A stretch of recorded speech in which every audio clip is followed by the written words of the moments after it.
करेंगे burden of proof होता क्या है। सबूत के भार से आप क्या समझते हैं, इस बारे में आपको पूरी जानकारी इस वीडियो में दी जाएगी। वीडियो को लास्ट तक देखना। इससे पहले प्लीज़ मेरे चैनल को सब्सक्राइब कीजिए ताकि कानून संबंधी पूरी जानकारी और आपको समय समय पर मिलती रहे। सबूत के भार। सबूत के और सिद्ध भार का शब्द का तात्पर्य है कि जब किसी वाद में पक्षकार किन्हीं तथ्यों को स्वीकार या अस्वीकार करता है तो जो कुछ वह कहता है तो ऐसे तथ्य के अस्तित्व के सिद्ध करने का भार उस पर ही होता है। सामान्यतः जब कोई व्यक्ति किसी तथ्य का अस्तित्व सिद्ध करने के लिए बाध्य होता है तब यह कहा जाता है कि उस व्यक्ति का सबूत का भार है। दूसरे शब्दों में सबूत के भार का अर्थ है कि यदि किसी व्यक्ति को साक्ष्य विधि के अंतर्गत कोई तथ्य सिद्ध करना है और वह उसे सिद्ध नहीं करता तो न्यायालय उस तथ्य को उसी व्यक्ति के विरुद्ध मानेगा। धारा 101 के अनुसार जो कोई भी चाहता है कि न्यायालय किसी कानूनी अधिकार या दायित्व जो तथ्यों के अस्तित्व पर आधारित है पर अपना निर्णय दे तो उसे चाहिए कि वह उन तथ्यों के अस्तित्व को सिद्ध करे। सबूत के भार शब्दों को दो भिन्न अर्थों में प्रयोग किया जाता है। किसी मामले को स्थापित करने का भार तथा सबूत प्रस्तुत करने का भार। किसी मामले को स्थापित करने का भार यह वह भार है जो एक पक्ष पर अपने मामले को साक्ष्य की प्रबलता या उसके अधिकत्व द्वारा युक्ति युक्त संदेह से परे साबित करना होता है।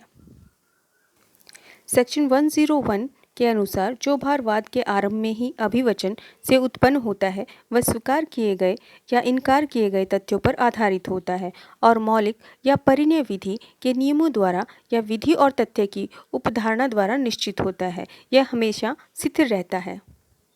सबूत पेश करने का भार के अर्थ से सबूत का भार स्थिर नहीं रहता। यह भार पेश किए गए साक्ष्य तथा विधि के उपधारणा के अनुसार एक पक्ष से दूसरे पक्ष पर बदलता रहता है। सेक्शन 102 यानी कि धारा 102 के अनुसार साक्ष्य पेश करने का भार उस पक्ष पर होता है जो असफल हो जाएगा यदि दोनों में से किसी पक्ष के द्वारा भी साक्ष्य पेश नहीं किया जाता है। उदाहरण तक प्रोनोट के आधार पर वाद पेश करता है। क प्रोनोट का निष्पादन करता है किंतु यह तर्क देता है कि प्रोनोट उसे धोखा देकर लिखाया गया है। इस मामले में प्रोनोट का निष्पादन स्वीकार है और इसलिए यदि ख द्वारा धोखा पर कोई साक्ष्य नहीं दिया जाता तो क की डिक्री को हो जाएगी और ख हार जाएगा। अतः सर्वप्रथम साक्ष्य पेश करने का भार ख पर होता है।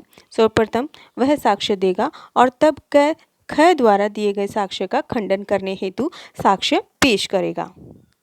धारा 102 कहती है कि प्रथम दृष्टया केस अपने पक्ष में स्थापित करने का प्रारंभिक भार हमेशा वादी पर होता है जब वह ऐसा साक्ष्य दे देता है जिससे प्रथम दृष्टया केस साबित हो जाता है। सामान्य नियम इसके अकॉर्डिंग ये है कि साक्ष्य अधिनियम की धारा 101 से 114 तक सिद्ध करने के विषय में सामान्य नियम निर्धारित करती है जिसके अनुसार सिद्ध करने का भार उस व्यक्ति पर होता है जो किसी तथ्य को आरोपित करना चाहता है, न कि उस व्यक्ति पर जो उस तथ्य से इनकार करता है। जब कोई व्यक्ति वह चाहता है कि किसी वैध अधिकार या दायित्व पर जो किसी तथ्य के अस्तित्व पर आधारित है न्यायालय उसके पक्ष में फैसला दे तो उसे यह प्रमाणित करना चाहिए कि उस तथ्य का अस्तित्व है।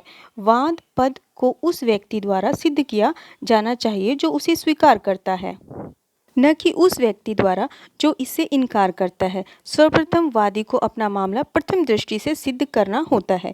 यदि वह उसे अधूरा छोड़ देता है तो न्यायालय उसे सहायता न देगा। इस वीडियो में आपने पूरी तरह से जान लिया होगा कि बर्डन ऑफ प्रूफ और सबूत का भार क्या होता है, ये किस पर होता है और किस तरह से इसे क्लियर किया जाता है। आगे की जानकारी के लिए प्लीज़ मेरे चैनल को सब्सक्राइब कीजिए ताकि आगे आने वाले वीडियो आपको समय पे मिल सके। Thanks for